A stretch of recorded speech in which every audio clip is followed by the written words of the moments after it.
There is a big difference between just knowing something and really understanding it.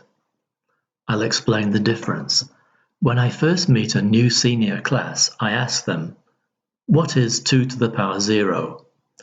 Most students know that 2 to the 0 equals 1, but then I ask, why does 2 to the 0 equal 1?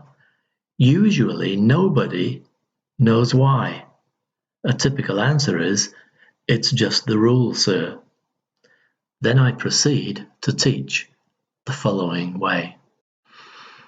This is how I like to teach powers or indices or exponents, whatever you call them. We know that b to the power 3 just means b times b times b. B to the power 2 means b times b. B to the power 1 means b. But b to the power 0 does not seem to make any sense in this system, and b to the power -1 or -2 seems to make even less sense. So, using what we actually do know, I'm going to formulate the methods needed to solve these problems. B to the 3 times B to the 2 means B times B times B times B times B, which of course, using this backwards, it is B to the power 5. So now we see we don't need to write all the b's out, we could just generalize and put this. B to the 17 times B to the 13 is B to the power, add the indices, B to the power 30. In general, this would be B to the n times B to the p equals B to the n plus p. But we remember this idea, not this formula. I do not want students to rely on a formula because they forget the reasons. Using the fact that 2 over 2 or 3 over 3 or 7 over 7 or b over b are all equal to 1 over 1, which is 1, we can now consider dividing powers like this. B to the power 5 divided by b to the power 3 is 5 b's multiplied and 3 b's multiplied together. Now, of course, b over b is 1, b over b is 1, b over b is 1, and all we're left with is b times b, which is b to the power 2. Now, if we examine the numbers, we see that we've just subtracted the indices. We've made a little rule ourselves. We can generalize here too, so that if we had b to the 18 over b to the power 14, we wouldn't want to be writing 18 b's and 14 b's and cancelling them out, etc., because we just get b to the power 4. And that in general, b to the power n over b to the power p would be b to the power n minus p. Again, it is not the formula we should remember, but the idea. Now, if I go too fast, just pause the video to give yourself time to think.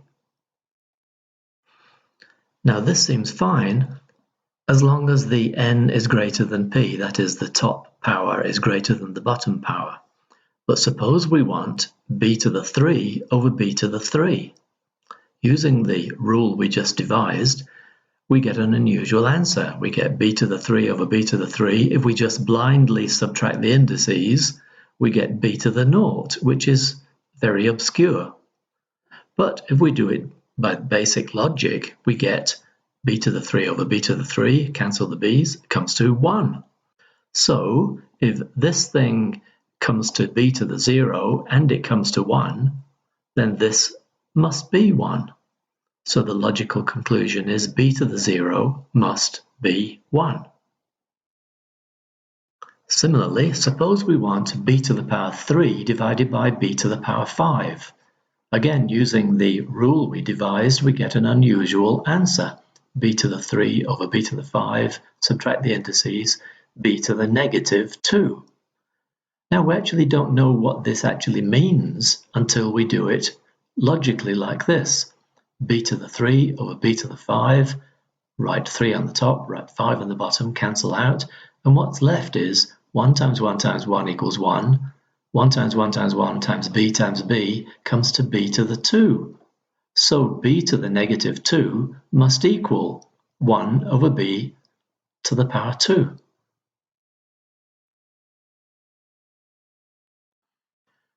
Now we have a real meaning for b to the power of any integer.